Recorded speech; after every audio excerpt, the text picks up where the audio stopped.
presented by EA Sports College Football. This challenge features a few special additions for this matchup.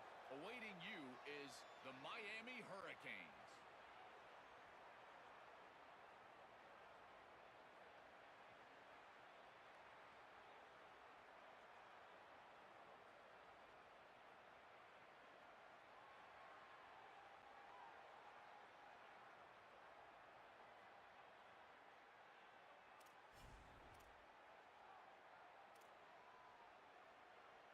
The Canes offense comes onto the field looking to put together a drive.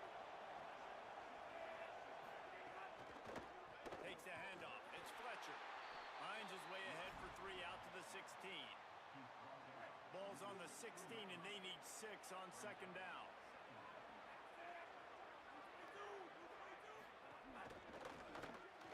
Grabbed behind the line. It's Lofton. Caught, and he's got room. They finally get him on the ground, but he's got an explosive play for the first down. You know, there used to be a time in college football where tight ends were just possession receivers. You throw it to him and Gotta stop this. Not this guy. That was a short throw. And then he shows you the athleticism once he has the ball in his hands. That's why he is such a tough matchup for any defense. Man, he's a problem. Can hang on, and he'll tell you he really should have made that catch, and he had an opportunity right in the middle. It'll be second down. A little game of gamers. Inside. It's Fletcher.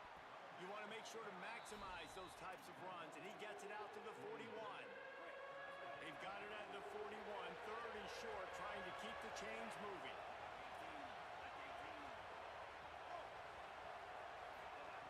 Here's Darian Mensah to throw. And it's incomplete on third down. And I think on that last play, that's an example of the quarterback trying to predetermine who he wants to throw to, and instead of letting the defense dictate who gets the ball. Man coverage, that guy was not open that time out on the perimeter of the field. Still, he gave him a chance, but that thing had incompletion written all over it from the moment the ball left his hand.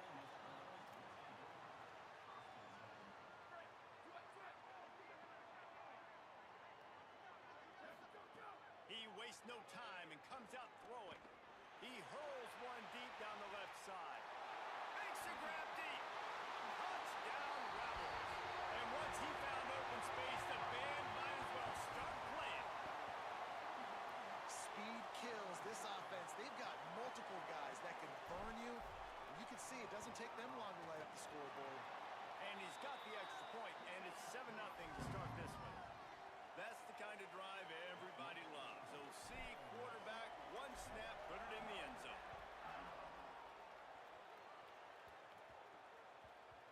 Oh. And as the ball makes its way into the end zone, it'll be a touchback. They'll bring it out to the 25. The drive starts from their own 25-yard line. They'll move the tight end.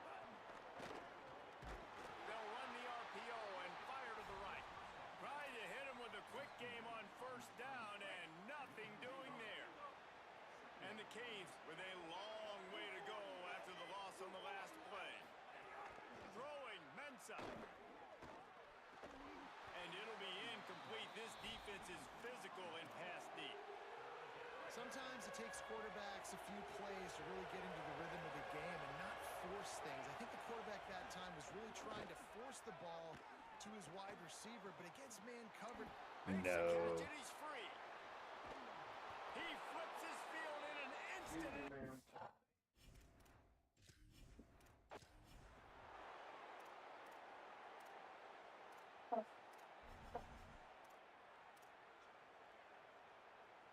The Hurricanes come to the line with a fresh set of downs. The run inside. It's Fletcher. Got a little grass. He'll be stopped at the 27, but it's a 15-yard gain. Now on 1st and 10 from the 27.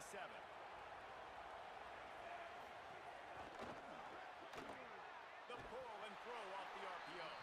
Quick throw, but he's not going anywhere. The defense was all over him. And the Hurricanes now with a long way to go to pick up the first down. Pocket breaking down. Oh, they're after him. Good job to toss that ball out of bounds and avoid the loss. Probably toughest call on the play sheet. 3rd and long. Ball's at the 25. Mensah. Here's a heat. Trying to escape and get it himself. He slides past the first down marker. And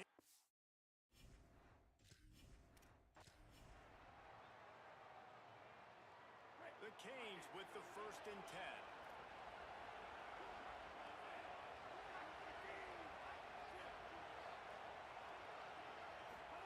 Here's Mensah to throw. Rushes on him. Took a shot as he threw. And that one falls incomplete. They tried to go over the top on 1st down. 2nd down coming up. Couldn't make the connection last time. Let's see if they throw it again. Back in motion. Try to clear the picture. Back to pass. He's going to run it. There he goes. He's finally stopped, but a big play there with his speed as he moves those sticks. Lining up from the 34 on 1st down.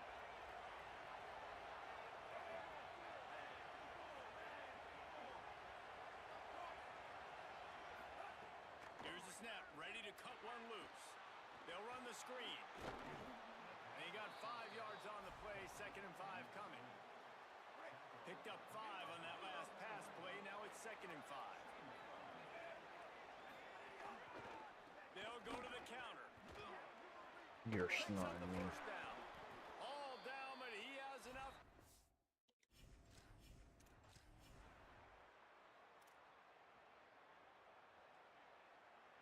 And the Canes will have it 1st and 10.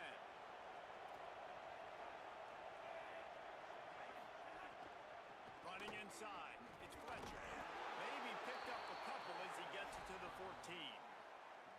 Man, a nice second effort by the back to break a tackle. But how about those defensive backs willing to come up, stick their face in the fan, and make a tackle? Those are the best run defenses, too, right? It's not just D linemen and linebackers getting all the plays, but... And the There we quarterback go. goes down all the way back in his 4-yard That's the line. momentum I needed.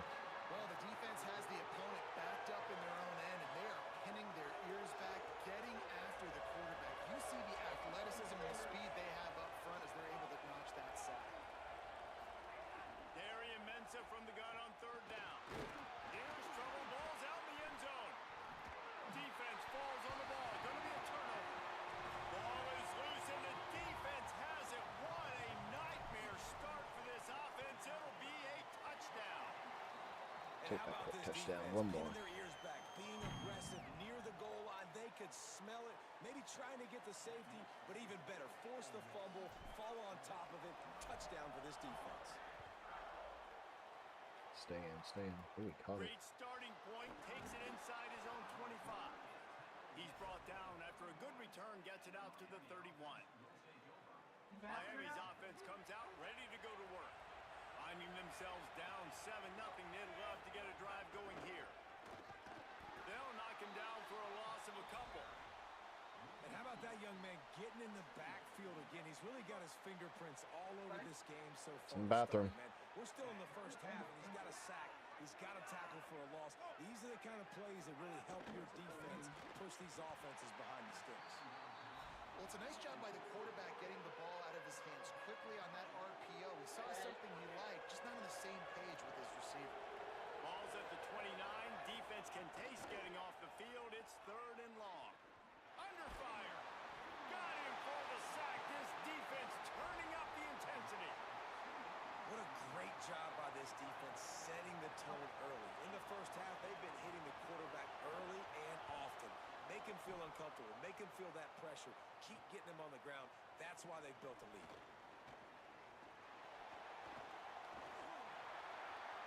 Can they catch it? Touchdown, Ole Miss. Special teams proving to be special. He did that one all by himself. Make a few guys miss, turn on the afterburners, and boom, everybody's toast. And that's why you got him back deep, because that guy can do that. You got to be explosive and quick and have good vision, and you see all those things on one punt return. Takes it back to the house, makes people miss, turning on the gas. Great job, great return. He'll bring it back looking for help. They got him in the end zone for a safe. That's a good one.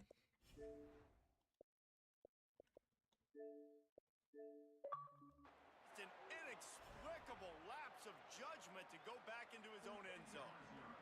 After giving up that safety, they'll have to boot it away and give it right back to them. Books it all the way in and now turns his attention upfield.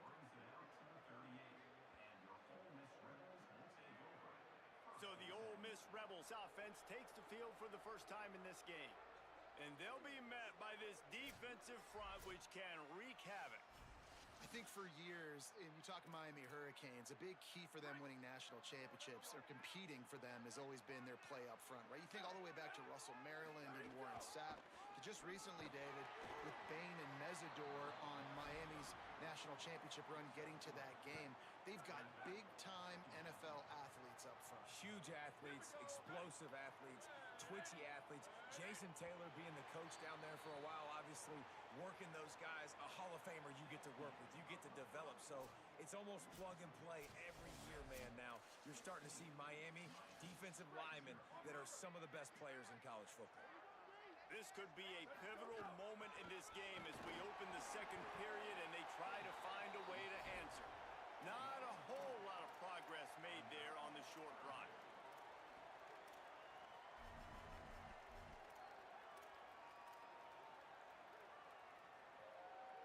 They have it at the 43, third and short, trying to avoid making a decision on fourth down.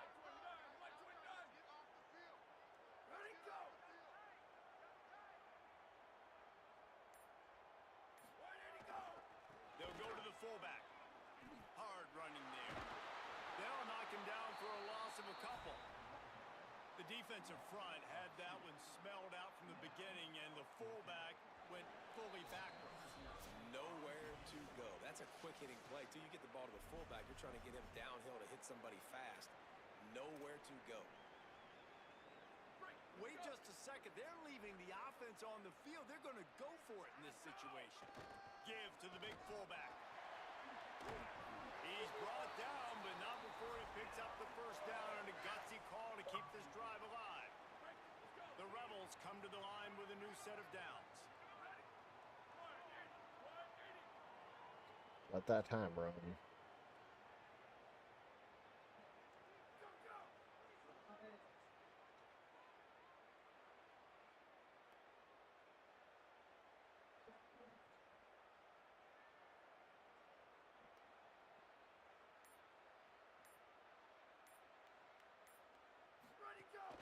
Keeping it on the ground inside. It's Allen. And the fullback breaks off a nice gainer there. No such thing as just 3 yards in a cloud of dust with this guy. He can make people miss and get you a play. And the Rebels in a good spot here with second and short.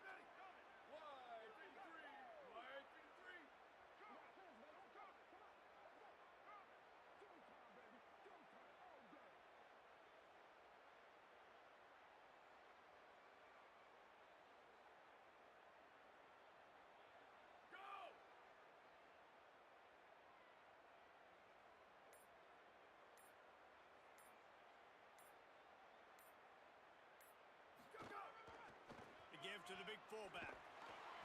And they'll bring him down after a short pickup.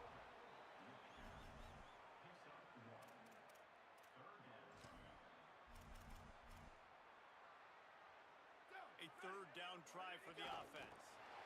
And this offense, I don't think this is going to be a surprise. I think the offense is going to stay on the field. You've already seen it once on this drive, and they've already been successful. You know how hard it is to defend when there's an extra down, and they do it over and over again? So I think this offense will continue to stay aggressive like they were on the last fourth down.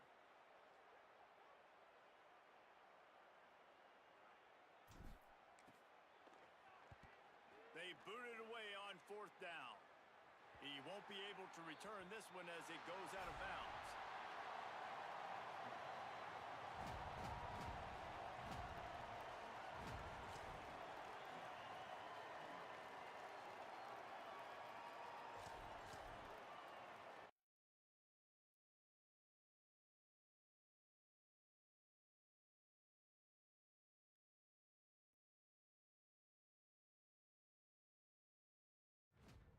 Welcome to this Ultimate Team Challenge presented by EA Sports College Football.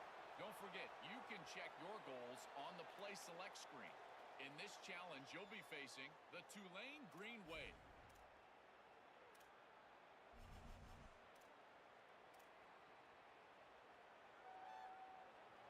Tulane offense headed back onto the field. Looking for room. It's McClure. They stop him cold. Maybe gets a yard to the 34. Backed up now. Here's 2nd and long.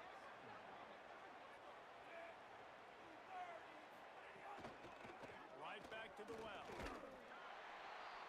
And he's swallowed up at the line of scrimmage by the big defensive tackle.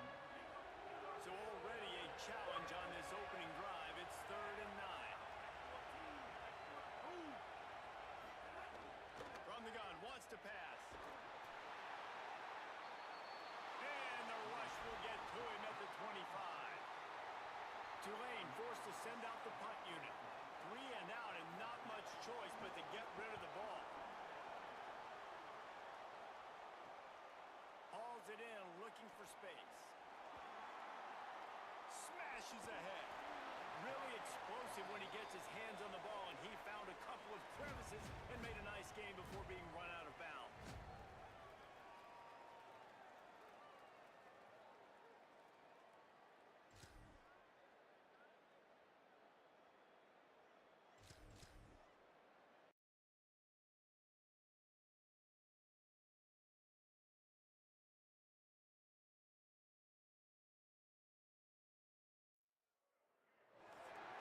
Glad to have you with us from TIAA Bank Field in beautiful Jacksonville, Florida. How these two teams remember this season will be largely impacted by what happens here in the Gator Bowl. It's the Duke Blue Devils and the Ole Miss Rebels. Along with David Pollack and Jesse Palmer, I'm Reese Davis. Let's go down to our sideline reporter, Holly Rowe.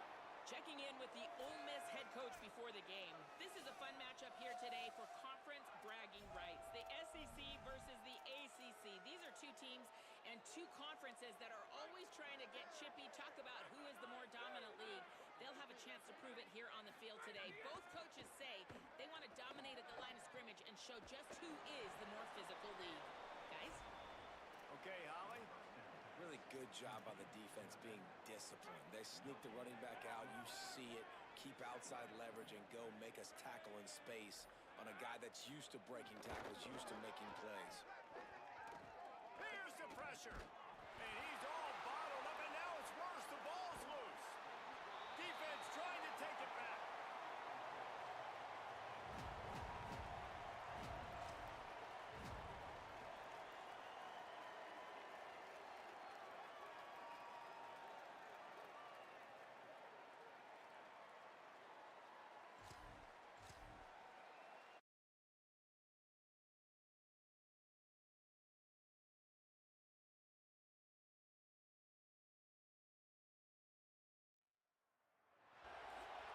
One of the most storied venues in college football, Notre Dame Stadium in South Bend, Indiana. How these two teams remember this season will be largely impacted by what happens here in the Gator Bowl. It's the Stanford Cardinal and the Notre Dame Fighting Irish. Reese Davis, David Pollack, Jesse Palmer here in the booth. Holly Rowe is down on the sidelines, and we check in with her right now. Here in South Bend, this is one of the most revered college campuses and college football shrines. You know, touchdown Jesus, all of the excitement at Notre Dame Stadium. You hear the echoes of the Irish every time you step on the field. Back to you. Thanks, Holly. The Cardinal can be aggressive here on 2nd and short. Motion from the wideout. Off the play fake. Quarterback feeling the pressure, and down he goes at the 22. One thing you know about this defense, they have got a pass rush, and you cannot be predictable, especially when it comes to throwing the football. There is too much athleticism and length up front on this defensive line and in their front seven, and they register a sack early here on only the 2nd play of the game. It's so nice when you know it's 3rd and long, you know a pass is coming, you worked on it all week, get your feet set at the sticks, understand that quarterback's got to be rushed, get him off of his spot. Nice execution by this defense. Looks it in at the 40. He only needs a sliver of daylight.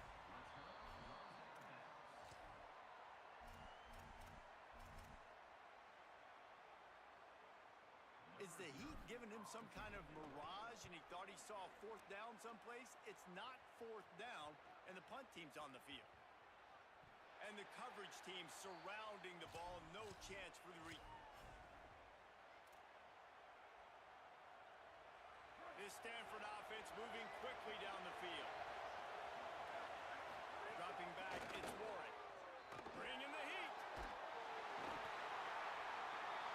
And it's a sack.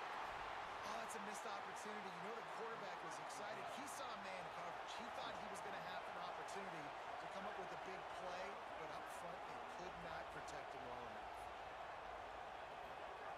Second down, he'll throw it. Pressure coming. Nowhere close on that one as he got drilled trying to deliver the football, and now they face third down. Looking to throw, and he needs a chunk play. Under fire. Under heat, and he gets rid of it. Another incomplete.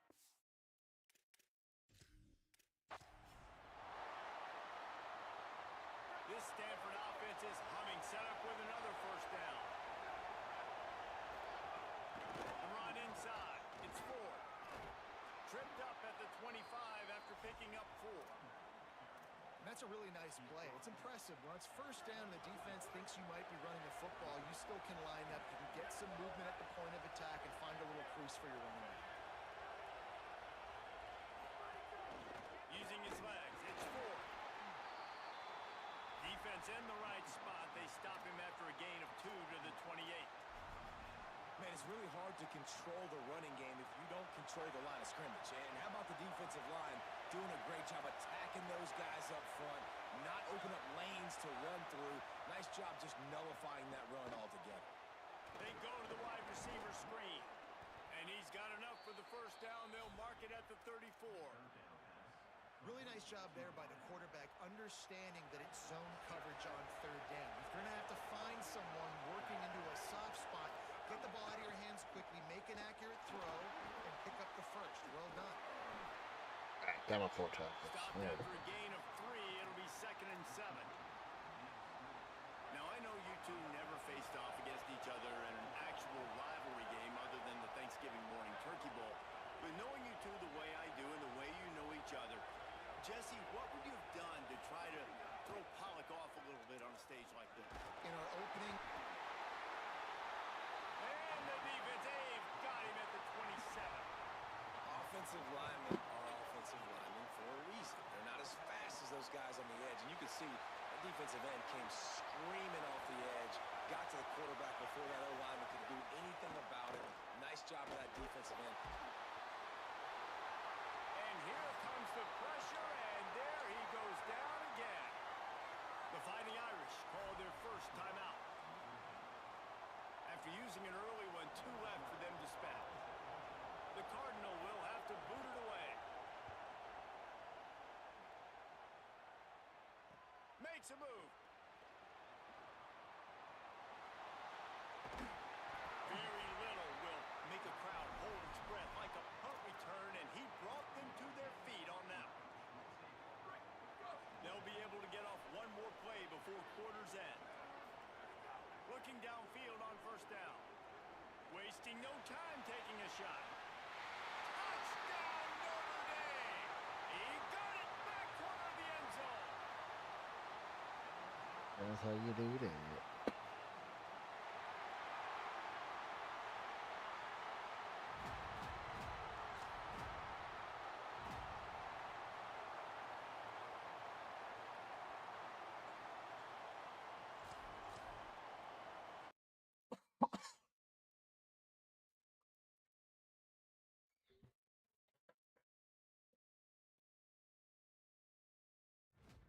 Welcome to this Ultimate Team Challenge presented by EA Sports College Football. This challenge features a few special additions for this matchup. Awaiting you is the Ohio State Buckeyes. Ohio State sending out the offense to start this drive. Looks as if the defense was a little too eager there, got into the neutral zone, and that'll be a 5-yard penalty. Defense.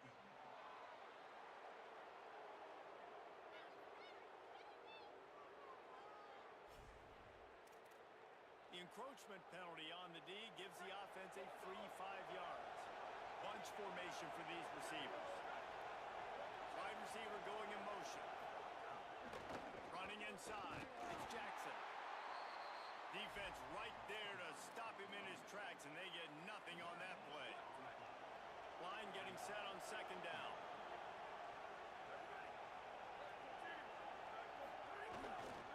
They'll go right back to it. Nudges ahead for one I out cut to the that 16. lineman. And, man, the big fellas up We front, did they don't again. get a lot of credit. They don't get talked about a lot unless it's negative, but they're the big component, man. They've got to get some push, to get some running lanes, get this running game going. They're the ones that make it go. He's got him. Just couldn't find any room, and he wound up throwing it in reverse. They lost yardage. The Buckeyes decide to punt it away. He'll field it close to the 50. Found a little running room on that one. Picked up some nice blocks before he's run out of bounds. Couldn't ask for better starting field position for this offense. Looking to throw on first down. And here's a fumble way behind the line. Defense swarming on that loose ball. It'll be a turnover. And the offense goes 5 wides and spreads the field. The problem is that spreads you thin, and you only got 5 guys in protection, and they don't do a good enough job up front. The defense gets home, forces the fumble. Big play for this defense. Stopped after a good pickup, and he'll be just a tad short of the first down. The Buckeyes with a second and short to keep this drive moving. Here's Julian Sayin to throw. Fires to the tight end. Good job running that route to get past the sticks because he got nothing after the catch. Just inside the 35, first and 10 from the 34. Keeping it on the ground inside. It's Jackson. Squeezes out a couple of yards down to the 32. The Fighting Irish call their first timeout. After using an early one, 2 left for them to spend. Picked up 2 yards on that last one. They need 8 on second. It's picked off, and they ruin the drive with a turnover. All kinds of room to the right.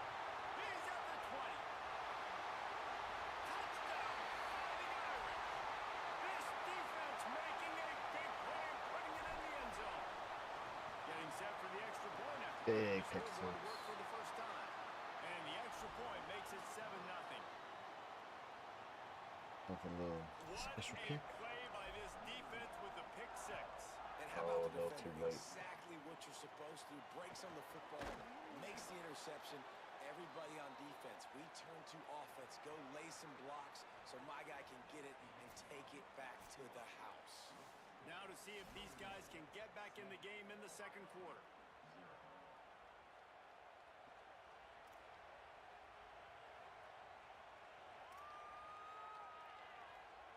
So after the break, they'll go back to work.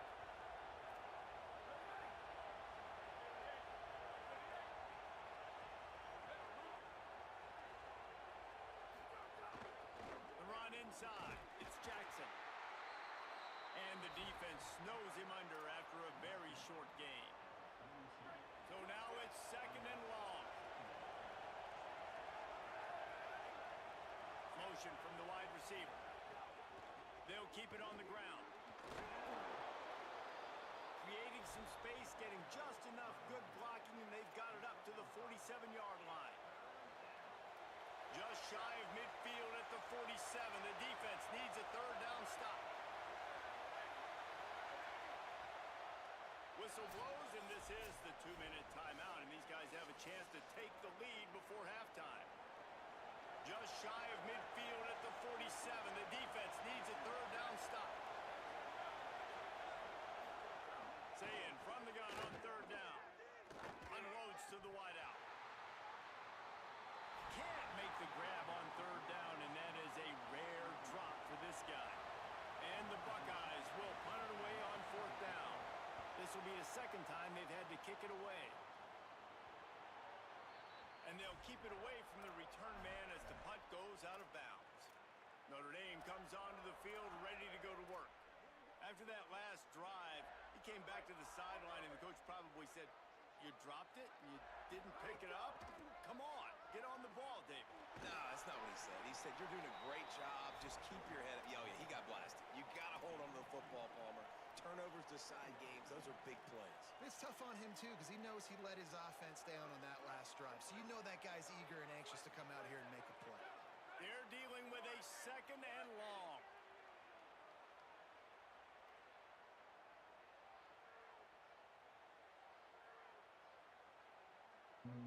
Definitely not a beverage. Running inside. It's Allen. Got enough for the first. He gets those chains moving, gets it out to the 42-yard line. First down for this offense.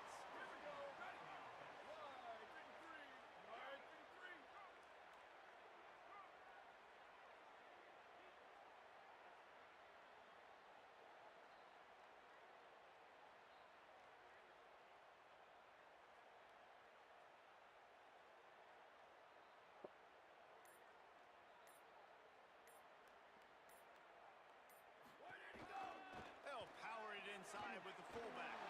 Could be an Allen. And he was on his way. Gets it all the way to the 38. And you got to throw the fullbacks a bone occasionally, okay? Those dudes have one of the worst jobs on the field, always blocking every single play, down in, down out. When you get those situations, you can give him the ball, give him a bone, reward him for all of his hard work.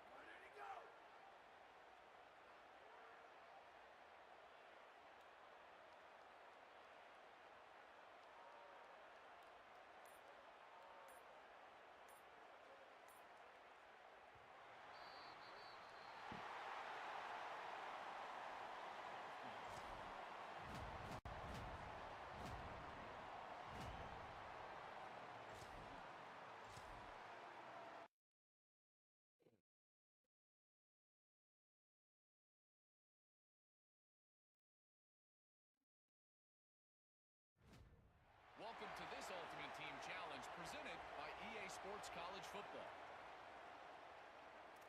Don't forget, you can check your goals on the Play Select screen. In this challenge, you'll be facing the Boston College Eagles. To the air on first down. He's going to take a shot. Oh, he dropped it. And what a missed opportunity early in this football game. Try to make up for some of that lost ground on second down. After the incompletion, back to the passing game. Going back to the well, another deep ball. Swatted away and broken up. A great play there by the DB. Is that my charm? 3rd and 10, still backed up inside their own 20. This drive hasn't really gotten started. Here comes the heat. And down he goes. The defense bringing the heat. Guys, look at this. They're going to gamble and go for it here on 4th and long.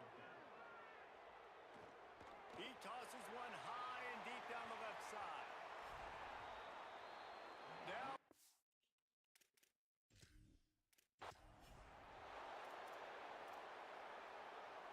Notre Dame ready to go with another first down. They'll run play action. Makes the grab on the shuffle. Great job on the Got a little shuffle. and the tackling. They stop him for no gain. Yeah, nice job by the defense. That's what you're supposed to do. As soon as they catch the football, you want to limit that yards after the catch, and he went nowhere after the catch. Nice job by the D. Takes a hit as he fires. The short hands. It's 4. Makes the tackle at the 32, but they were backed up inside their 20, and they pick up 15. Notre Dame comes to the line. That last completion giving them a fresh set of downs. Makes the catch. He'll go out of bounds at the 38-yard line as this offense patiently tries to work the ball out of its own end. And frankly, if that's a completion, it's not going to make the end-of-season highlight reel. But in this game, it could lead to a highlight reel type play. The offensive coordinator may be setting something big up for later in the game. They make the stop, and he'll have enough yardage for a first down. Those fullbacks are grown men. Those guys are constantly hitting linebackers and blocking the whole entire game. So when you get a chance to give the big boy the ball, it's always, and you know what it is? It's a morale boost for everybody on the whole field. Everybody gets jacked up, and he finally gets to touch the football. You guys have both played in rivalry games, so what did you do to keep yourself locked in during that week of preparation, David? Well, you try to keep your emotions in check, but it's really, really hard to do because a lot of times the hatred is so strong. The emotions are so real. The coaches get super tight, and they start talking about things, Jesse, so you don't just treat it as another game. No, it's hard to handle the anxiety leading up to those games, not just because of what it means to your season, but because of what the fans are saying, what your coaches are saying, what your family and friends are saying, understanding how important those rivalries are.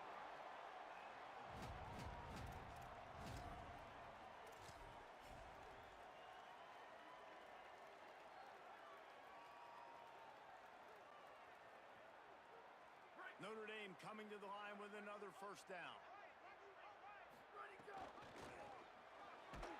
They shut him down immediately. They tried to pop the fullback loose, and no running room there. Well, they're trying to go toss to the field and get that running back out into space to use his speed, but the defense looked like they were already lined up expecting that play, and they force a negative. Hand off to the fullback. And just wedges it ahead a bit before he's brought down.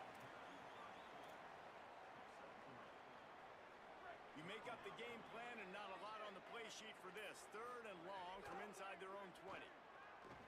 He lobs one high down the left side. A 50-50 ball, and he just out-fought the defender and made the catch. That's what's so scary about this offense. They've got guys in the perimeter that can change the game in one single play, and you saw it right there. Too much speed on the perimeter. Maybe some room here. Makes that one pay off, and they finally get him down at the 38. It'll be first down. How do you not respect the big fellas? This doesn't take you back in the time machine to the days when a fullback was on the field every single play.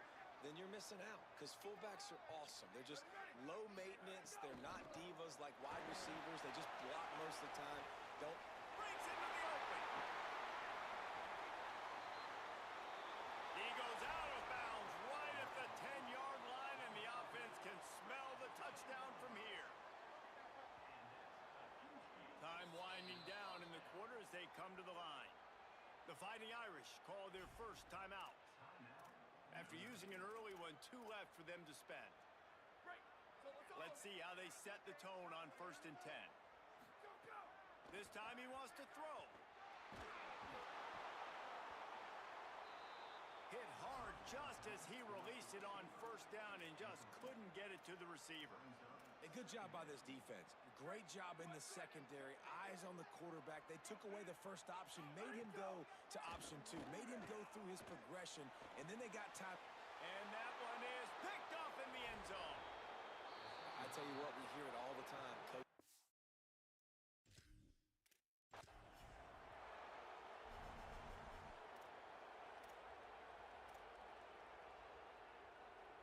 Notre Dame ready to go with another first down. Takes a snap, wants to throw. He'll off one deep down the left side. And that will be incomplete. Man, that would have been a big hitter if they could have done it, but 2nd down coming. And that's a really good play. That's a ball. That's thrown way down the field. A lot of time for me to do what? Get a little bit handsy, get my hands, force a PI, stay calm. There's some room. They'll get it to the 48. No need to measure. It's a first down. Well, this defense has to know that this fullback is not just a blocker. He's a guy that can carry the football as well. He went ahead and got that first down. Pocket breaking down. He lofts it high and deep down the left side. And it slips through his fingers, incomplete. That would have been a huge gain if he could have squeezed it. Plenty of work to do here on 2nd and long. Give to the fullback. And he has a solid gain before the defense bottles him up. I love love fullbacks that are versatile. You don't see many of them in college football anymore, but this guy's unique. He is a weapon when he has the ball in his hands. Hauls it in. He's running free down the middle. Touchdown, Irish. Into the end zone with a breakaway score. Getting ready for the extra point after the first score of the game. And the extra point is good, and it's 7-0. They covered half the field with a 50-yard touchdown drive. And they finished it with an explosive play in the passing game, scoring from 47 yards out. Makes the catch inside his 30, and here he comes. Nice return there, and he'll be dragged down at the 34. The Eagles offense, who will go to work for the first time in this one. And out there ready to hunt is this terrific linebacking core. And man, it's been really fun to watch the tape of these linebackers and the way they play together, the way they communicate, the way they adjust to any type of offense that they've seen all year long. But I'll say this, Palmer, this is a good matchup because we're going to get these linebackers on this great tight end. And that's what we've seen on film from these guys, stopping the run, the athleticism going sideline to sideline. But we're going to find out just how good they are in coverage today because he is one of the best tight ends in college football. He can stretch the field, he can box people out, find the zones in this defense. And so they've got their work cut out for him. And the defense gets home. Yippee-ki-yay at the 35. The defense just simply not fooled by the play action. Oftentimes as an offense, you're hoping the run fake's going to slow down those pass rushers, but man, oh man, they had their ears pinned back. It'll be 3rd and long.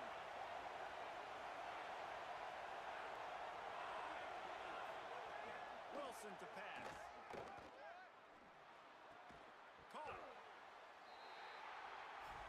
And that won't quite be enough for the first down as he's knocked down just short of the sticks. One of the things I love about this defense is they just have such great awareness. And Wait just a minute, guys. The offense looks as if they're going for it in their own end. Going for the marker on the ground. He's got enough for the first down, and they roll the dice and convert to keep this drive going.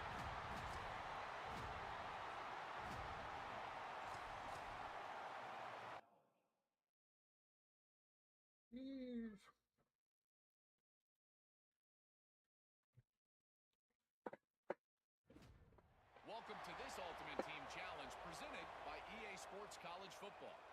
This challenge features a few special additions for this matchup. Awaiting you is the Arizona State Sun Devils.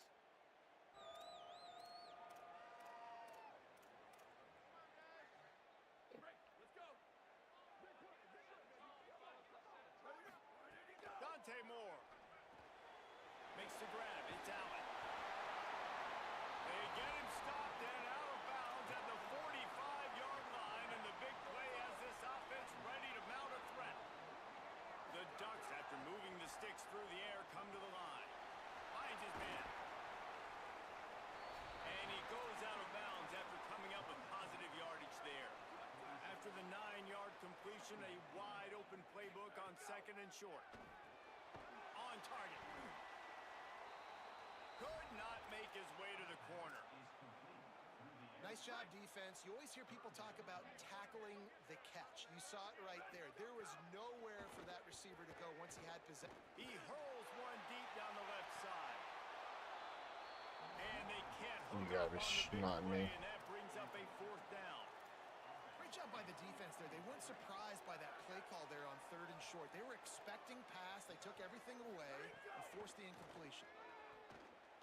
He's not afraid to go deep. Oh, right through his hands. They came out attacking. There, Will, and they missed him.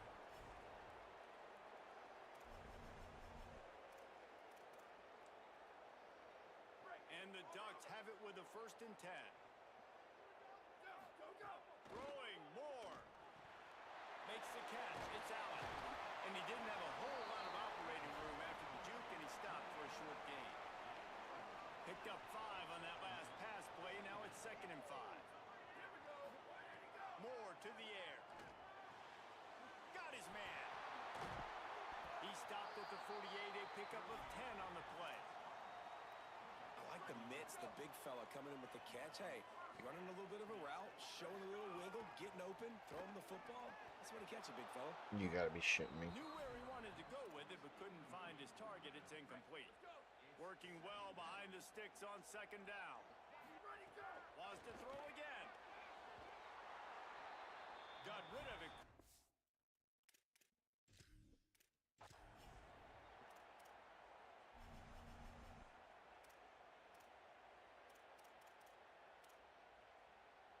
The Ducks will snap Should have it been on done first first and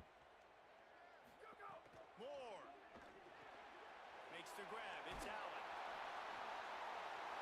Gain of 8 yards on the play. He's too short of the first down. Really helps the play calling when you get 8 on first down. It's 2nd and 2. Moore will throw. He's got it. They'll move the chains after he gets it to the 43-yard line. The Ducks come to the line with a fresh set of downs thanks to that last connection in the passing game.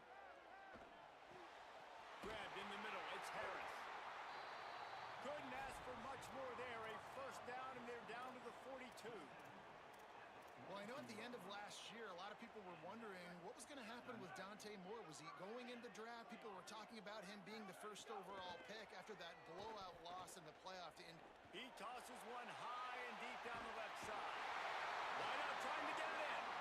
So close to that end zone. He could almost taste it, but it'll be first and goal for this offense. And, man, that has to be frustrating for this defense. You give up a big play. What do you want the secondary to do? Man, you've got to get pressure on the quarterback at some point. And it just, he kept going. He kept. And he takes it in for a score. Touchdown, Ducks. For 7.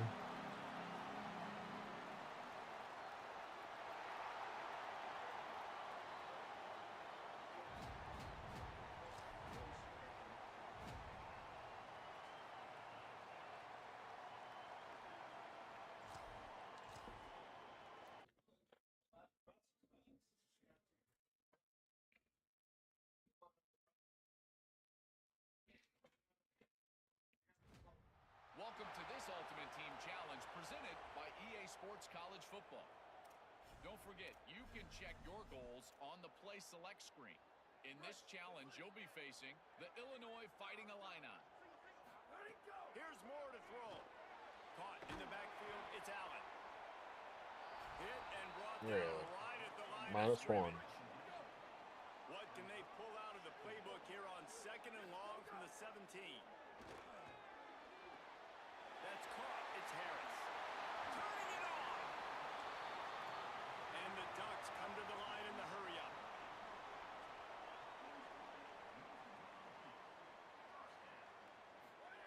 Moore to the air. Quickly complete.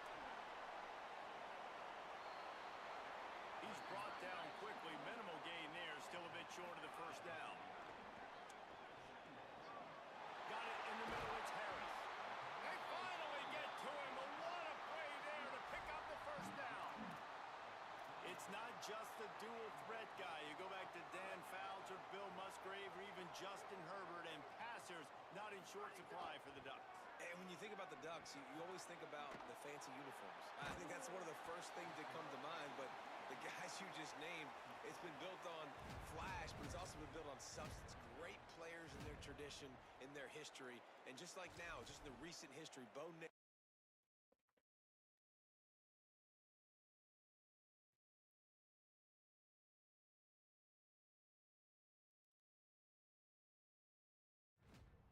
Welcome to this Ultimate Team Challenge presented by EA Sports College Football. This challenge features a few special additions for this matchup. Awaiting you is my Colorado Buffaloes. Go Buffs! We'll see what this offense can do sitting inside its own 20. Oh, I can't even see the lines. Is that the end zone? Dante Moore. Going for a big play right off the bat. Upstairs he's got it. Gets it to the 42-yard line, and that's a first down. The Ducks right the catch. Oh, he just handled it poorly, and it's a fumble. When you start to get that offense going and start having success, you've got to make sure when you get closer to the scoring range, take care of that football. If you don't, the coach is going to go, you on the sideline, you in the game. Oh, big fella almost had a pick right there. Instead, it falls incomplete. Third and short from the 49. Is this 4-down territory? Fires into traffic, picked off. Not the way you want to.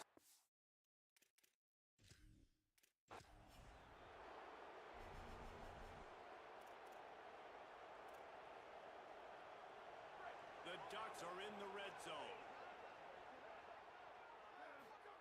Throwing more. Oh, they're after him. And he's sacked. Great work there by this defense. Now facing second and long after the defense came up with that sack. Quarterback gets sacked at his own 2-yard line. Give the defense a ton of credit. They were going for the safety, and they almost got it. Great effort up front by the D. Oh, he had it. The deep ball was there, and it just trickled through his fingers. In the gun on third down. Moore throws to the wideout.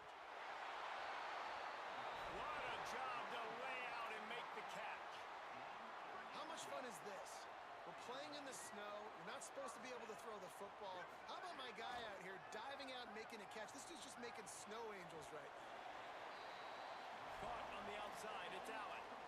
The quarterback using all of the receivers at his disposal. This time he found the fullback.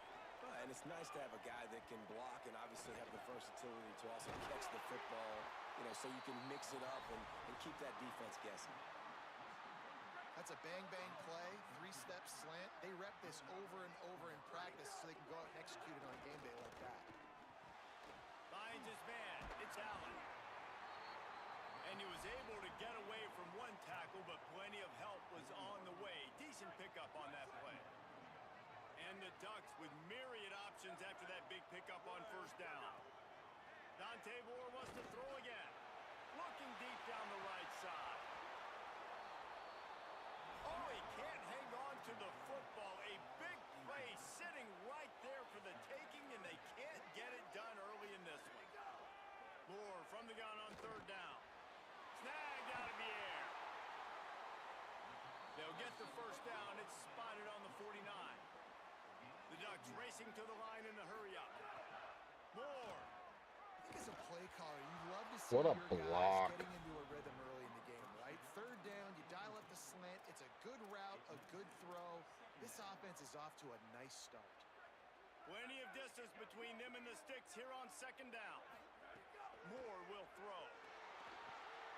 He lobs one high down the left side. A big-time catch along the sideline. Got the foot down and Introduce.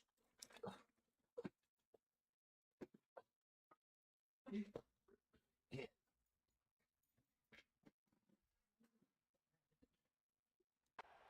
throw two.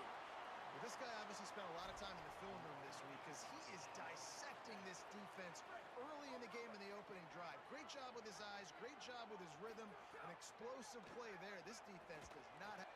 Caught, and he's into the end zone. Touchdown, Ducks!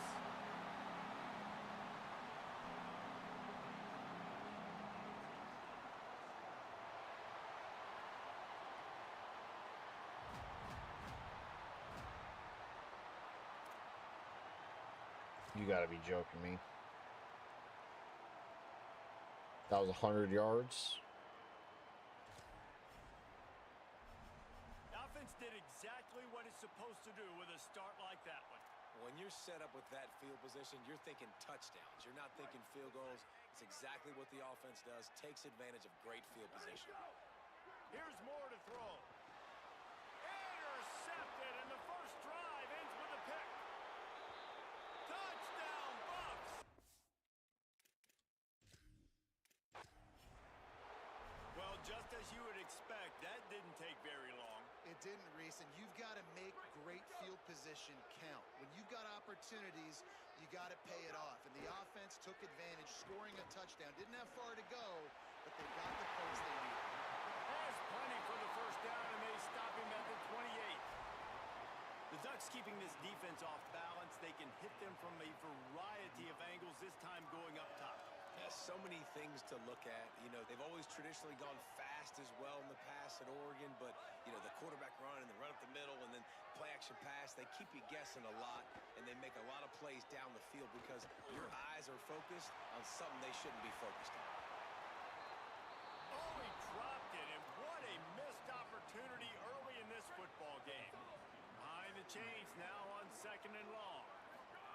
Again, it's Moore. Pulls it in. It's Allen. I love it when they slip it to the fullback. He's a guy that, you know, blocks a lot, so always in the box blocking, and then you sneak in by those linebackers and try to give him a touch or two to get some positive yards. The Ducks lining up, just needing a few tough inches on 3rd down. Makes the grab. He's got first down yardage across the 50. They'll mark it at the 49. Pass completion, move the sticks, and let's see if they try it again. Give to the fullback. Tried to keep those big legs churning, but he'll be stopped for a loss. Sometimes you try to fool the defense with the fullback. Not fooled there. Hey, you better block. Goodness gracious, that's supposed to be a quick hitter, get me a few short yards, and there was nowhere to hit it. They just got hit in the backfield and brought the big fella down quickly. Quarterbacks love the short passing game early in games because it really helps them get into a rhythm. So nice job by the offensive coordinator giving his quarterback an easy throw, something he can see, and something that he knows he can complete. The Ducks signal for their first timeout. After using an early one, 2 left for them to spend. Well, you love to see this on the first drive of the game, right? 3rd down, go back to the old faithful, the slant pass, something you put in on day 1 install back in spring practice. Executed perfectly, keep this drive alive.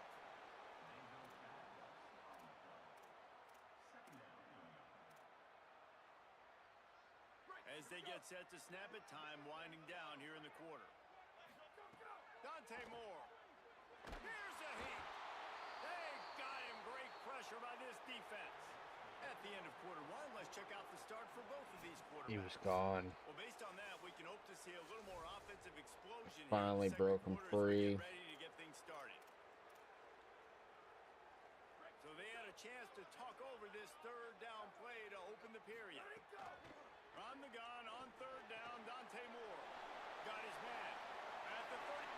Snags it, and there's running room. Taken down just short of the sticks, but the offense still within scoring range on 4th down.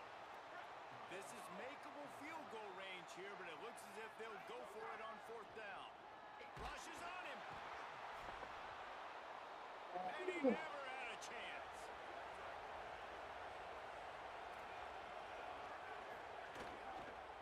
Power football with the run. They stop him behind the line of scrimmage. He ran through one guy, but not through the rest. Now Oregon will call its 2nd timeout. They're down to 1 timeout left in the half. Under fire.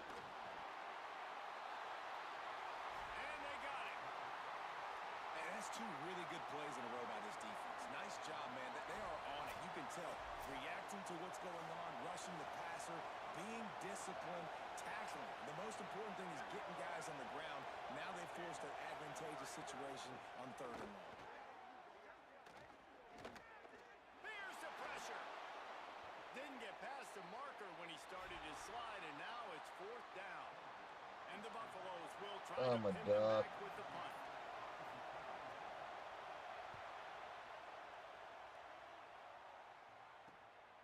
Just needs a crack to get a return.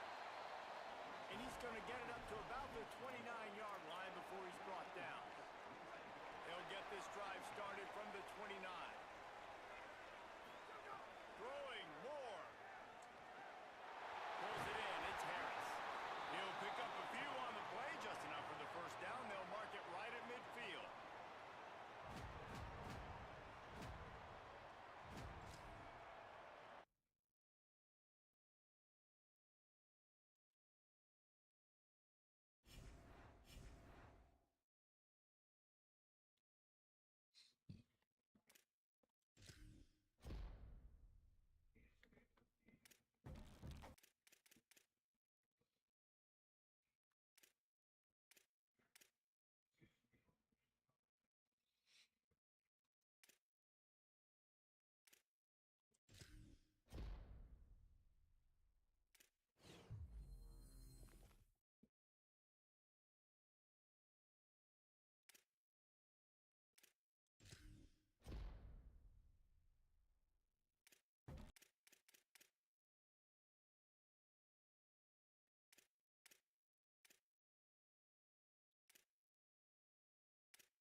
Oh.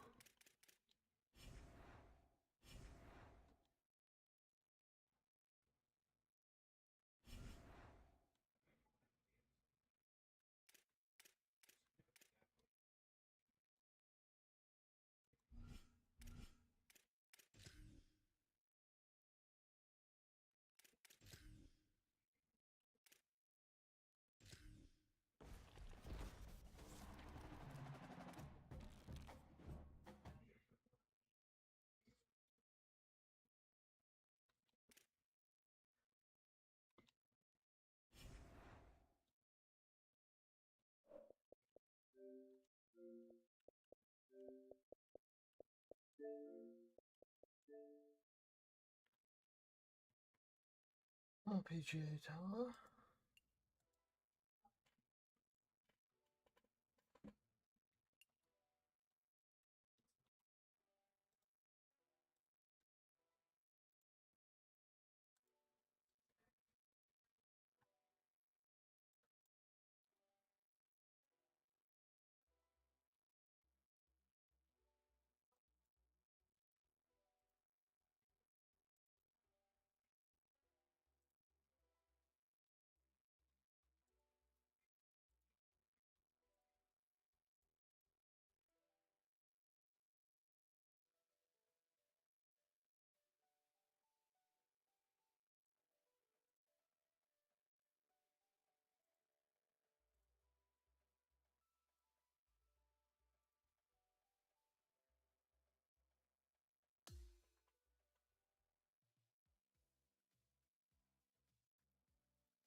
TK Sports and the PGA Tour, proud to bring you the season-long race for the FedEx Cup.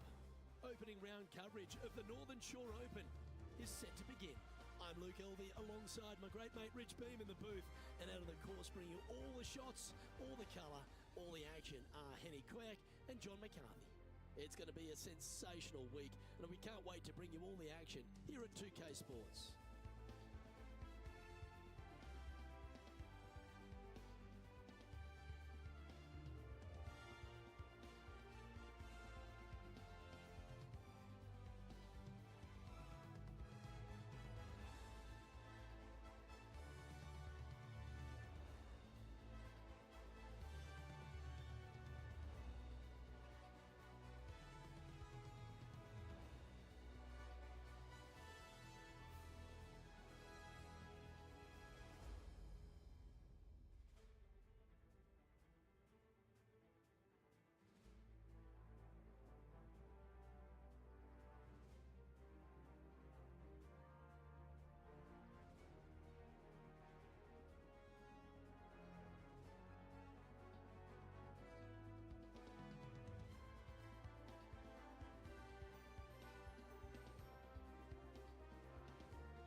Now to the first hole. And as we begin our coverage, Henny Koyak is following this group today. And Henny, I've heard there's a rivalry heating up between Justin Thomas and our featured player. This goes without saying, but Justin Thomas will not be easy to beat. He's a multiple major champion, and he's one of the most competitive humans on the planet. It's going to be tough for our featured player today.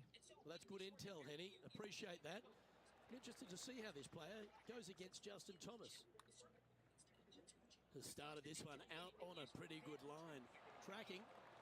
Just a tiny putt is all that remains.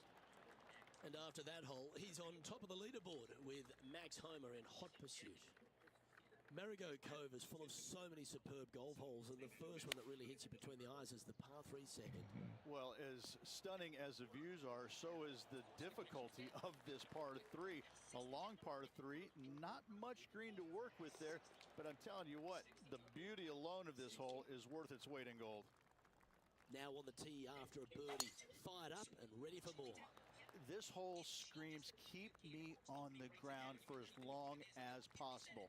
Because once you get this thing on the ground, it is going to run forever, Luke. Driver off the tee box. Try and chase it down that hill as best you can. Second shot. Again, keep something low. Keep something on the ground. Let the contour of the fairway help take your golf ball towards the green. Get this thing as close as you can in two. And just a little pitch shot to not much acreage up there. What a wonderful hole. Oh, how about this shot? Tracking towards the cup. And it certainly makes putting easier, doesn't it? Gotta like it. 2 in a row. And at the end of that hole, he's gone into clear outright leader.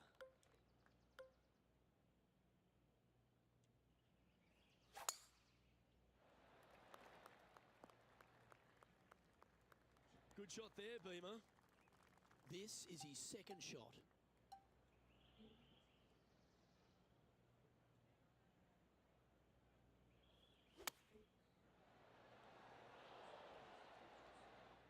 And from the green haven't side shot that in a rough while. here. Well, this is right down the pipe. And down it goes. That was spectacular, Luke. Great work. Great shot.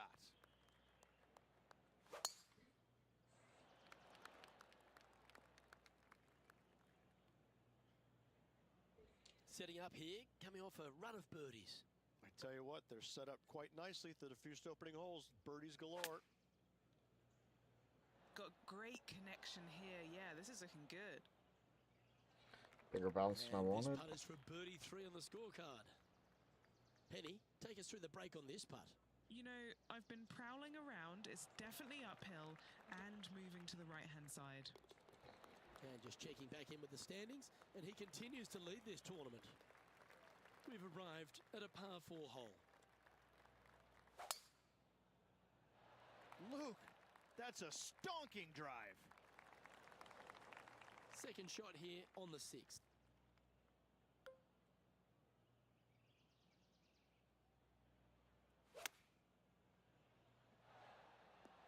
Oh, right by the hole.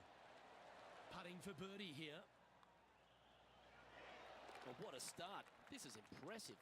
Trying to make a statement early and often. As we move to the 7th, it's a par 3. A little bit of a plateau green on the left-hand side, and then there's also a sharp runoff from the center of the green all the way down to the right-hand side. When it's on that plateau on the left-hand side, if you miss it left or you miss it long, you've got bogey or double bogey written all over it.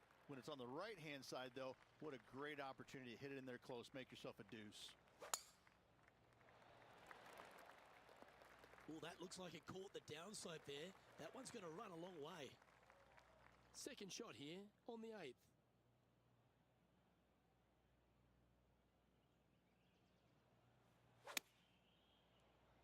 This one needs to kick left. And he's hit that inside the range. 7 feet to the cup. A great opportunity here. This for Eagle. Our leader is building a massive advantage now, 7 strokes ahead of the field. We have a par 4 on this one. Nice hole, the last one, coming off that eagle. Let's see what's in store for us now.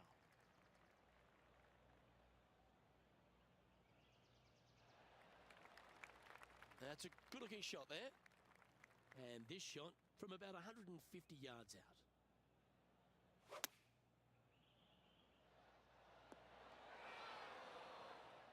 Not even bounce on me. Card filled with threes never hurts. Good putt to make this. Starting this putt way out to the left. That's disappointing. Not a bad effort right there from long range. Big breaking putt. He just didn't quite read it right, but it'll be an easy par. There's no doubt about it, Rich. This is an outstanding position to be in. I got to say, every facet of this player's game was in great shape today. Lots of golf yet to be played. Looking forward to watching it. Going with the 9-iron, I think. Fairways and greens. Easy game, isn't it? Dare I say, Luke, this player has been in fuego with his approach shots. Another green in regulation. Teeing off here at the 11th.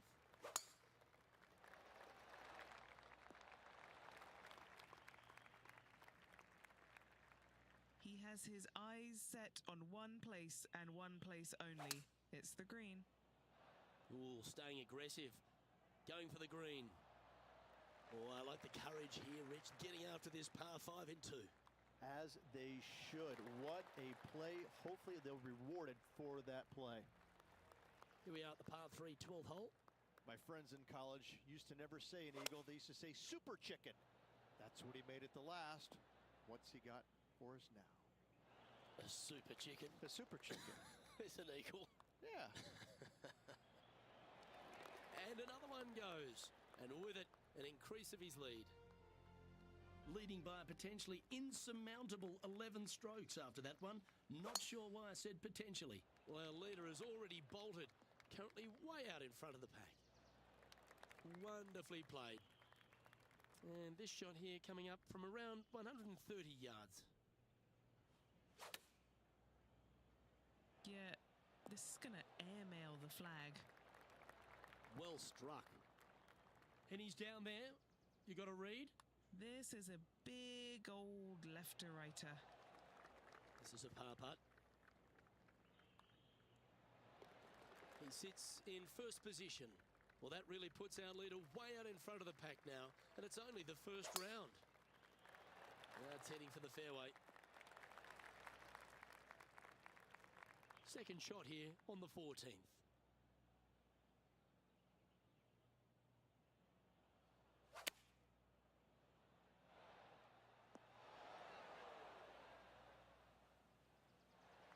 Oh, 13-footer coming up here.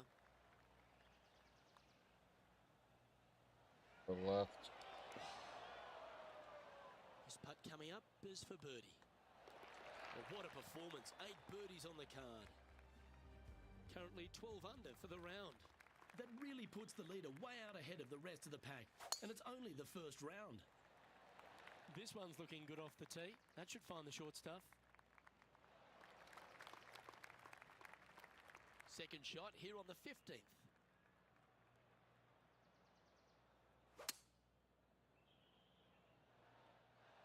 Yep, this was an intentional play, and I love it. Well, that's a tremendous shot and sets up a wonderful opportunity. Always like the aggressive play, going for it in 2 and get rewarded for it. Oh, that's a sensational putt to make. And what about the glimpse they just gave their rival? Come and catch me now. Par 3s always offer up that hope of a hole-in-one. Give me a layup number, please. I am not trying to find this green in regulation. I'm trying to lay it up and have a short little pitch shot for my second. Because if I take on this green and I miss it a little right, well, then I'm going to have a 60-yard pitch shot straight up the hill for my next shot. No, thank you. Give me a 4, and I'm happy to go on from there. A par putt awaits. And there's no movement on the leaderboard after that hole. Well, our leader has already bolted. Currently way out in front of the pack. Oh, great swing there. And Henny, what's he looking at here? And from around 135 yards. This one looks to be on a pretty good line. Just a short putt remaining here. That's impressive. He just keeps extending his advantage over the field. An elevated elevated tee shot to finish up your round here at Margot Cove. And I just think as a person who likes to draw the ball, I just want to aim over that big rocky outcrop on the right. As long as you catch it square in the screws, you can go ahead and do that. Anything coming up shy will catch that rocky terrain and go hasta la bye-bye. Second shot will be down the hill to a deceiving green that's got some runoff areas, short of the green and also long left. This one's going right at the pin here. That should set up another chance. 5 feet coming up to the cup. And that is the conclusion of his round.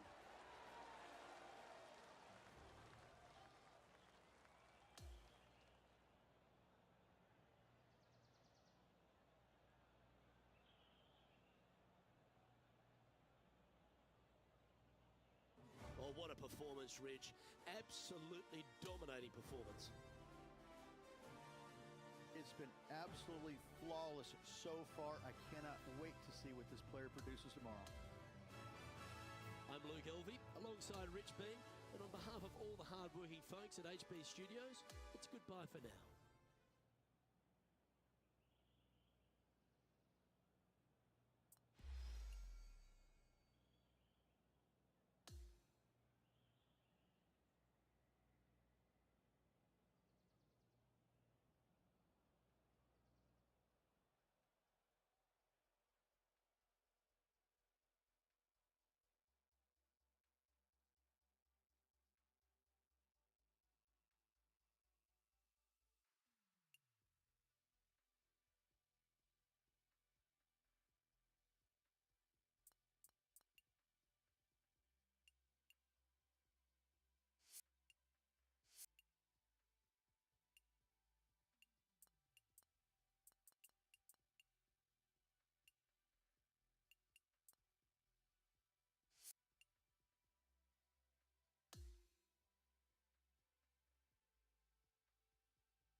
Oh, wow, my set on 2.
Good day, folks. It's time to get ready for the dramatic season-long race for the FedEx Cup.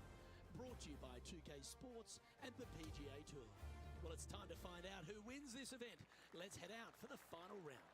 Luke Elvey here, delighted to have your company as we get into the action. And Rich, as this final round gets underway, our featured player is at the top of the field. Yes, he's got the lead and needs to keep things steady heading into this final round. Should be a great day of golf ahead of us, Luke. Oh, that looks so good off the club.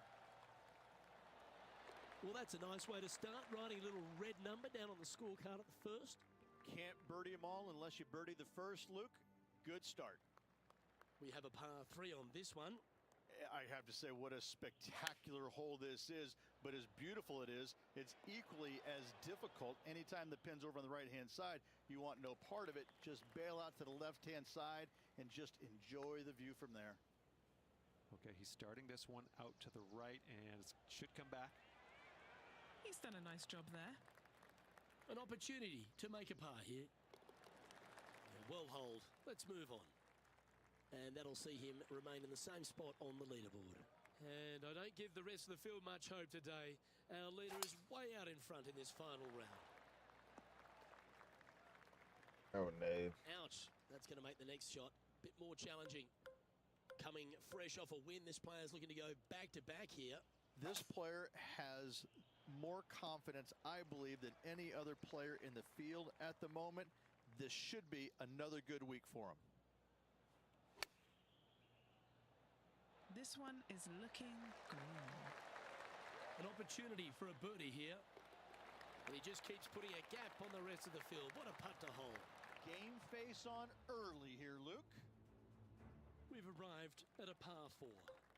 This hole is so important at this critical time. Go for it, lay it back. How much do you trust your swing? Time for the second shot here at the 4th.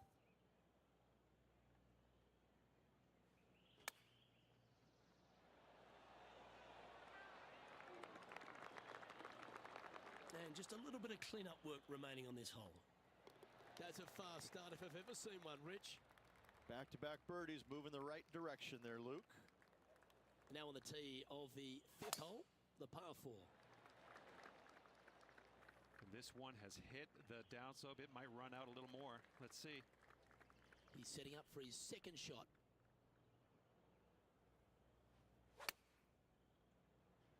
This looks to be hit pretty well from where I'm standing. Always love these opportunities, especially when it's for birdie. And this is quality play, still on top of the leaderboard.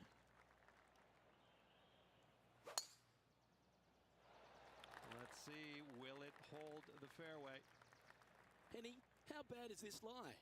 Just trickled off the fairway, but still in good shape. Looks to have opted for the 8-iron. Jeez. Just a little off with the accuracy there, unable to find the green. Hard to control the distance when you're coming out of the rough.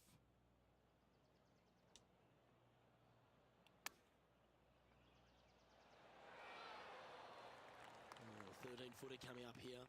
Make this, it'll add up. Trying to save a par here. Okay, so that one goes down, but unfortunately for the first bogey of the tournament. Just one bogey, that's okay, but you don't want this to be becoming a habit. Well, this one's right at the pin. Putting for birdie. Yeah, nice effort from him. He bounces back from the bogey at the last hole. And after that hole, sitting now 20 under par. Lovely momentum for this player after that birdie at the last hole. Keep it rolling. There's another par 5 where height is not necessarily required to get it home in 2. Try and ease it down the right-hand side as best you can, and from there, you got a very unique shaped green that may not require or necessitate you going for it in 2. A Redan-style green going from right to left around a bunker placed on the left-hand side of the green. This hole is outstanding. This one is a fair distance here.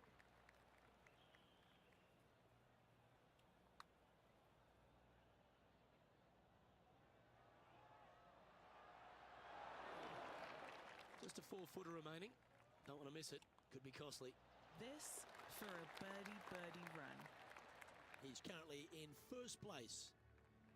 Time now to begin the 9th hole, Rich.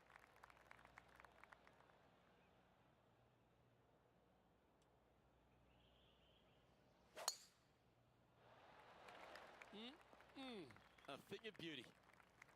Lovely rhythm there, Rich. That's going to work every time.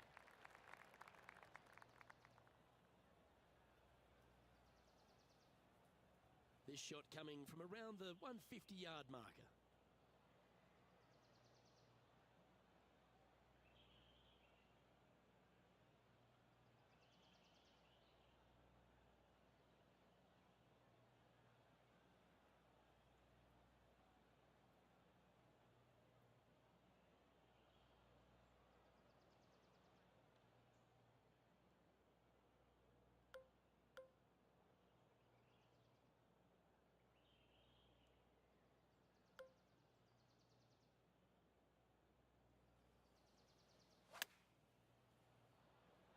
Club up. I like this play. No, terrible. Yeah, that was a safe play. Henny, you've had the chance to have a look over this one? Setting up this putt 23 feet from the cup. From long range here, looking to get it close. Just a tiny putt is all that remains. Here we go, Rich. In the lead, late in the championship. It's exciting. Well, after 9, so far, so good. It's great to see these two players stepping up, getting the best out of the games. It'll be interesting to see exactly who's going to be ahead at the end of the tournament.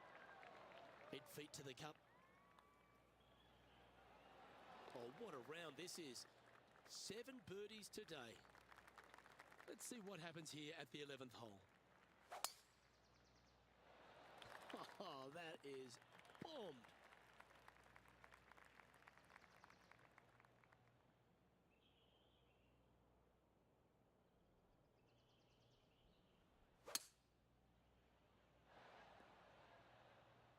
Well, this person displays the power game in pure fashion there.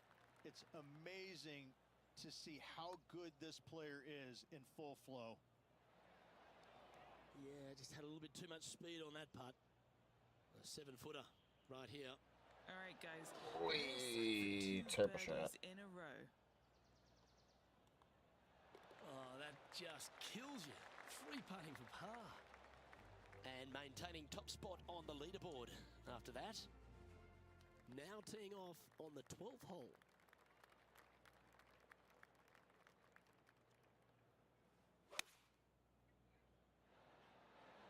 Going with the 3-iron.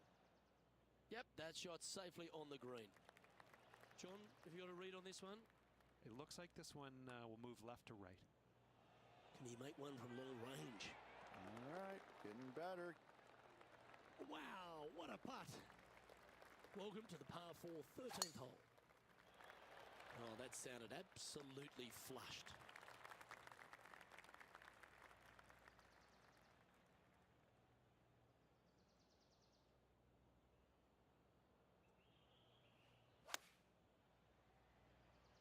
Opting for the 9-iron. 13 feet to the hole.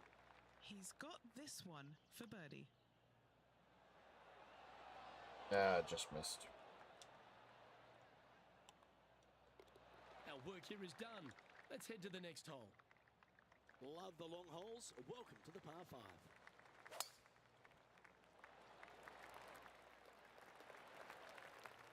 That dog will hunt.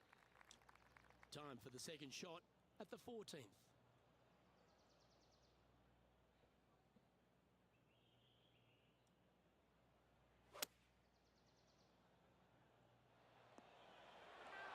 Well, there's a very good reason why he's leading this tournament, and that's Exhibit A. Well, the practice is paying off here, Luke. This player is relentless. Always nice when you can just go ahead and tap one in for birdie. Currently in first position. Oh, I like this. The cover's coming off the big dog. Time to let it loose. It looked like it came out of a cannon.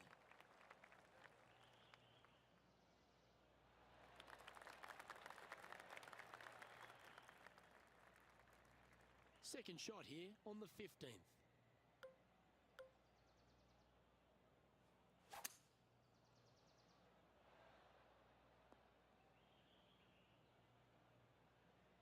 Pretty good shot there.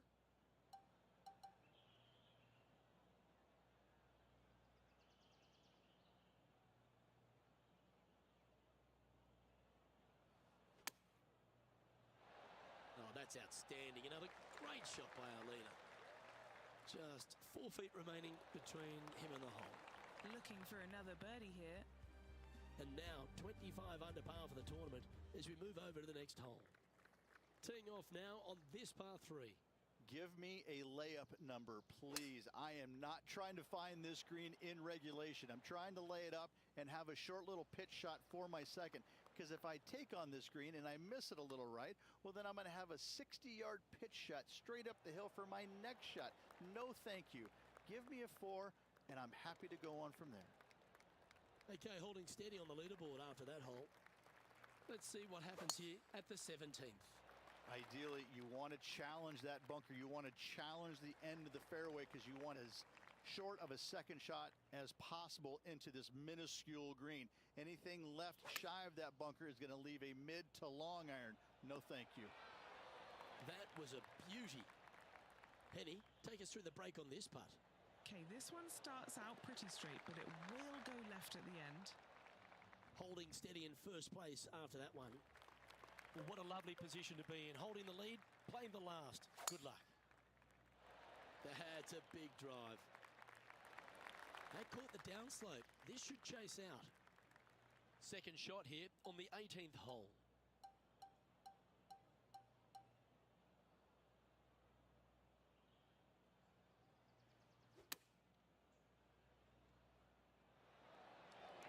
Well, that certainly makes putting a lot easier when you can hit a shot like that.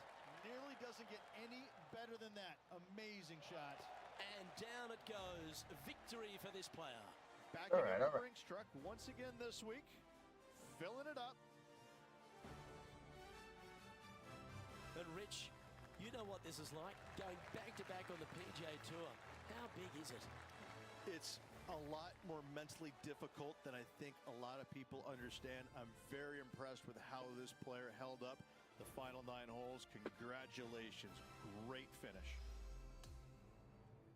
Well, another great day of action here at 2K Sports. On behalf of Rich Beam, the entire hard-working folks and team here, I'm Luke Elvey. We look forward to your company next time.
It's time to prepare for the dramatic season-long race for the FedEx Cup, brought to you by 2K Sports and the PGA Tour. We're back for the finale of the Arnold Palmer Invitational. Let's see who will be crowned a champion. It looks like a great day out there. I'm Andrew Catalan, joined by Rich Beam and Luke Elvey. Henny Koyak is walking with the feature group. John McCarthy on the course as well. Rich, we're at Arnie's place this week, Bay Hill Club and Lodge. What can the players look forward to from this course? They're looking forward to probably the strongest test that they're going to have early in the season.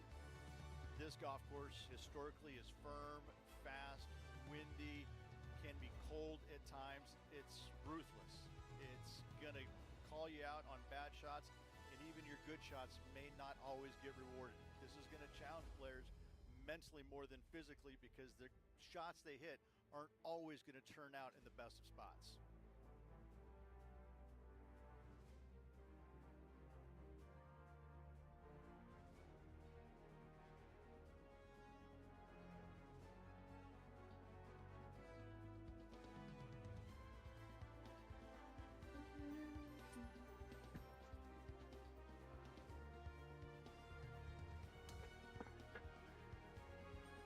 Let's go out to the first hole.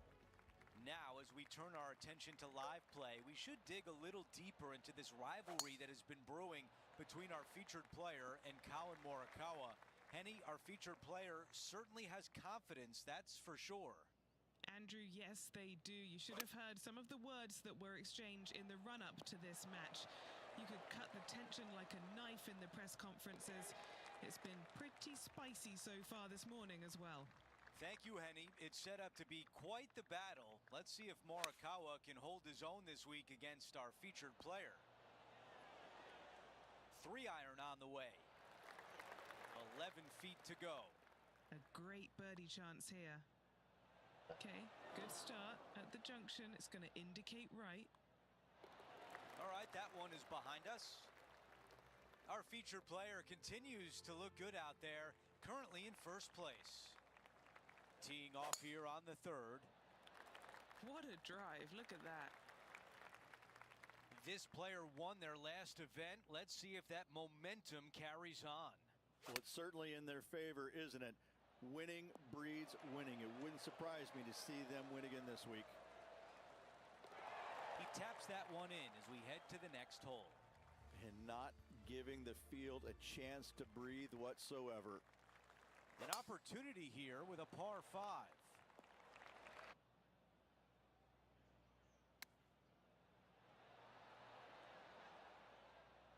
Trying to get to 3 under with this putt. John, your green side, what do you see in this putt? Well, Andrew, it's going to go uphill and to the left. Let's see what happens. Short putt goes in for par. And as we move to the next hole, our leader is ahead by a couple of shots. The fifth at Bay Hill is the shortest par 4 on the front 9, measuring just under 400 yards, Ridge. Placement off the tee, critical here. It is. It plays straight downhill the entire way, so most players not taking driver out and challenging those bunkers. Lay up short of those, and you'll have a short shot to a green that once again chases away from you at the back end of it. All right, facing a little up and down here to save the par.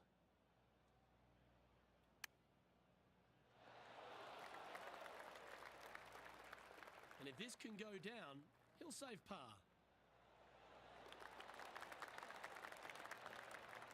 Now 2 shots up after that one. Now we head to the famous par 5 6th, Rich. A lot of players are thinking birdie, maybe even eagle. Out to the right, most definitely the widest part of the fairway, just left of the left-hand bunker out there. We'll leave a layup out to the right, and then you just have a short pitch on from there. This is a really solid birdie opportunity.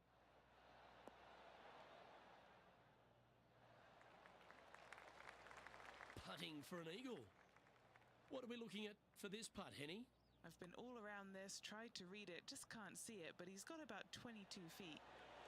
Ooh, has given that one a bit of a wide berth. Just building upon his advantage. He keeps making the important plays. That is definitely a confidence builder. We have a par 3 on this one. In good form, birdie at the last, looking to add on to that. That's a really nice approach shot. And this one for back-to-back birdies. 8 feet remains. This for back-to-back birdies. We've reached the 8th hole. It's a par 4.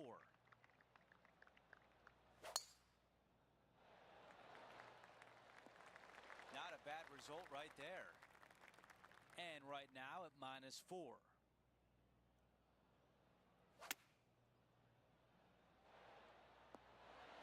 His playing partner Colin Morikawa was watching that shot closely. What a fantastic approach shot. Another birdie on the scorecard. That's number 5. This hole is a par 4. Look at that drive. He got all of it.